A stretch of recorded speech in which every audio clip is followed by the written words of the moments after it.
ole thlitu zong te ama sai nin zawa in chi pai le vekule hai kan ria theu angin LPS youth icon sang ni le samni pali top 10 intihsiak na zan khat na chu ni zan mai kha ni mi pui chim thei turin an lo ton le mup to maya azai thiam tak te aron zai chho le a tun tungan video a po hianin J.Lalrosanga azai lai video kan thiamang tokin garon react chove le dona azai video hi gala en mu mal lawa ka en dau thua ka kan thiamang tok toy garan de chove doni nge zai thaem an than te fuem ting chozel tur ta na rin omema bai se omem ti te po ran de chho dona ni eng poni sela kan soi thui lawang J.Lalrosanga top 10 intihsiak na a perform na zai video chu eng poni seng tu na athlir ho na ilo nei phatang u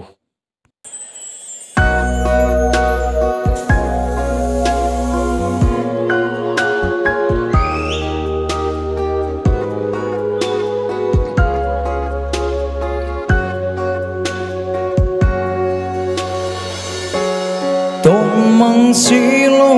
mô lung rung Kia ngồi mual min liam san tak mai le Bia thu ti kan tiam dun song te kha Ngil thei hian ka môi xí lâu Thiam har amak ana an soi dam lai than thim then meu chu mu le mal reng an nei thei don em le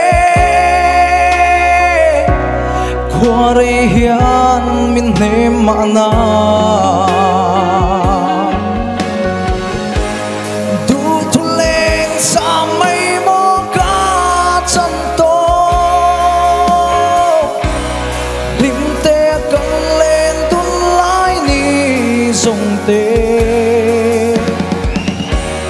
lệ cần chuan tlang lệ muan sông tê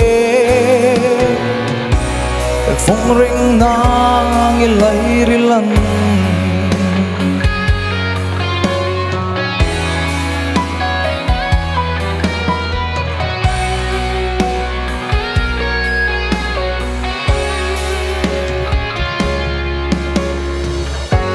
ô lê lung dum tu nên xuan ô phần nào mal thuang cho in và lê ta la cây po chai thar đi sông về tu ri ô chuan về dài cả rel ta nghe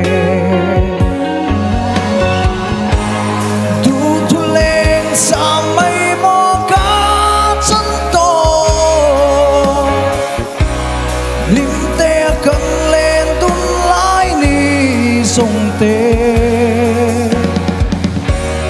lệ cầm chuan thang lệ muan sông tê phong ring nang ilai rilan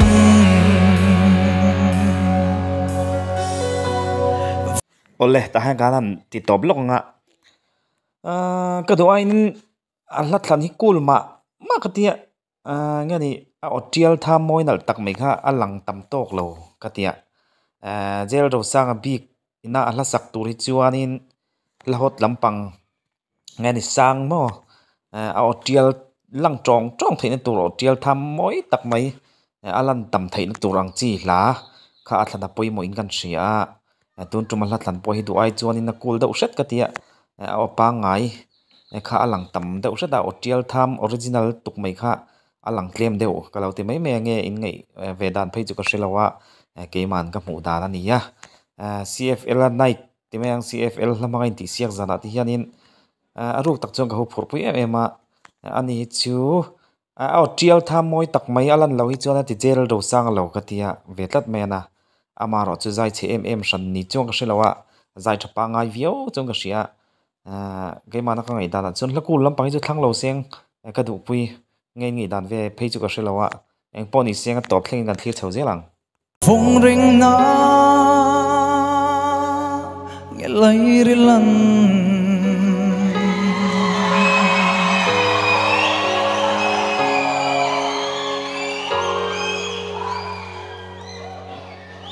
cái lỗ mày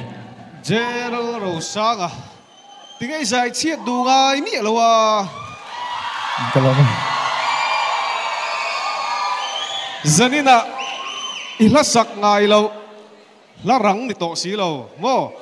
la cool iron satoa idang lam na iron tilang bel zela kha kha lo mom ka tia la cool đâu poi lâu samoi thei thâu đi khát đó chuan chu ti rual chuan kan riat reng tur su hey kanin contest chung hianin min du tu tam tak an om to ta ni khatianga te khanin social media lama ten YouTube lama te pon nianga fak na te soisel na te point to vek don khatianga khan nget dawin ril ru siam tur kan tel chan youth icon kan om chan khami kha riat reng a tha chu chuanin helaya mi na min lo ngai sa na te mi te na min lo fak na te mi te na min lo soisel na te pon niang kalsan tur kha chu i tahel focus tur izai tha lakul poi sathiama ngai tha ka dom ka ti cái lỗ mày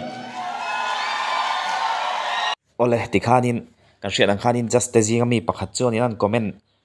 comment thakop mai kha comment na tang chuan in tling chiang sang deuh tluk khanin a comment a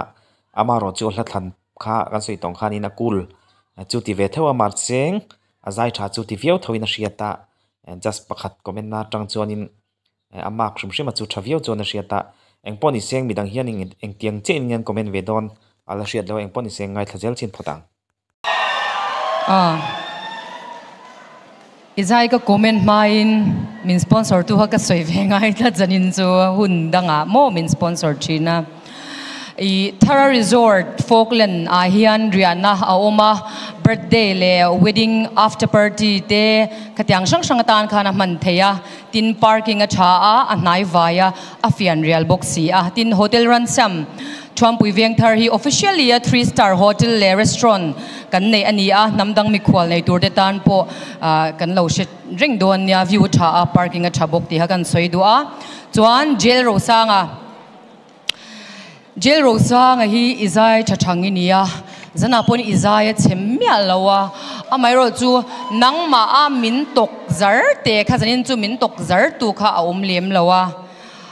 a thaviau lawa a cheviau chuang lawa I thapa ngai viau we nangma a sial takero ka chu a lo de o ka tia ngun dun kan langai thalenga hei event se zong po hi hei tro aron support thaviau chia midang po kha au tu nei tam lo te khan in zai that de that lo te kha tu ma kha in nga chu chuan I zai chungun dum kan lo langai thalenga a cheviau lawa a thaviau em po ka tilawa a zia viau e cái lỗ mày ole ti khanin just pakhat comment na ka han ngai thazeu le a just pakhat piroji ti mayang khami kha chuani na comment thate chiam tuk lawa amaro chu chhel tuk poni san chong lawa kan soi tong khanin hla thlan na fu lo kan ti kha hlakul lampang sachi ni lawa hlahot lampang ama otial tham nal tuk original tuk mai khami alan theina ang chi hla kha thlan poimo in ka ria ke po hianin atiang deuh khanin just po khan comment ni na a hriata yo tham kha alang tam lo anal kha lang tam lo ti te pon an comment reng kha chu wang chuanin hla thlan fu chho via wangai don hlarang lampang hit lampang sang lampang thlan ngai gan hria engpon ni sela comment section love kan just pakhat puvik tora comment na engpon ni sengai thale photang J.Lalrosanga ai có này tiền đồ mới tiền nè phát hiện mình cái rin phao bao mình trôi theo cả lỗ mình thủng cái khóc mày anh ấy chứ nuông thì khá bồi bộ bер đó mà sao bер à chuan nuông thì lâu lệ phô lâu chung hắn tiền lùi khá giải thế bộ ắt chặt lâu phá thấy mấy thế mà zanin izai la a cover thin then khat tho ron cover thin ang deuh leklekin iron sa J.Lalrosanga dang lam lutuk maya kha kalau mulem lawa zanin chu J.Lalrosanga min ne em tu trong kamron pian na fu chiang han ti te mo e lu wala lu haya kan lu te poi ti hai han ti te khang kha pui deu mai kha nia khang reng kha mi sing hi chu ni thei lo nangin izai chemia lo kalome izai angai nom em a mason na tu asanga tranga tizonga ikal chuan pakhat na ini lo na chance om ti ero chu i hriat ngai heti ngara marpat emo chho zonga ikal zel ani lo chuan chuk zongin ikal chuan i chak don lowa chu wang chuan tran le zual la izai reng lowa khatianga i chuk thak chuan itan kong atop watang kalome ole tikhanin just pathumna pu victora comment kan ngai thlazo le ta an frank hlom khop mean comment dan tha chu thalo tiang deuh khan comment deuh pop to a pu victora soi ang deuh khan in nia alat lan kha kai po fu kati te chiam lawa ama original a voice original tham nal tuktial tham nal tuk mai kha alang claim deuh lekin ke pon kan ria khami ka chu an la thana zir ahla saka zir te po kha niang chu la kha kul deuh lek kan ti to kha khatiang hla lampang kha sachi ani lawa la hot lampang hla sang nge ni okisang mo man theina ang chi khatiang kha athan an thiam poimo in gan ria puvik tor po khan in tlang deuh khan ron soya nangma J.Lalrosanga ti ro sang tu ti meang kha kan mutlem ati kha dik khop maya engponi senga zai chet tuk shanin ka shelawa atling zo tho tura angai theya tling zo tura ti meang mo angai theya midang te ti thatle wa te point khatanga amaro chutling ngei churin oma engponi sengin hlathan ero athan fiam khur angai viawin kan ria ani soi lok ke chu zanin ihlaron thlani fu ko ti o kalome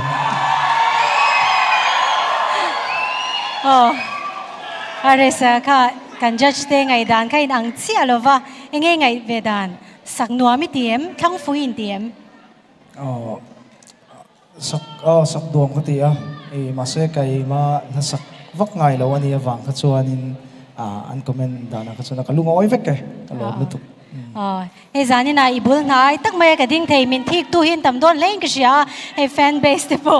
in ei zau to le maya mai ro chu just te soyang khan film khoi takin kal zela thatta ka ti zel turn du sakna kala na che kalome ole thletu zong te khati zong kha tun tum kan video tan chuanin lo ni le tamai sila thletu zong te in zawai mang tha le vek ule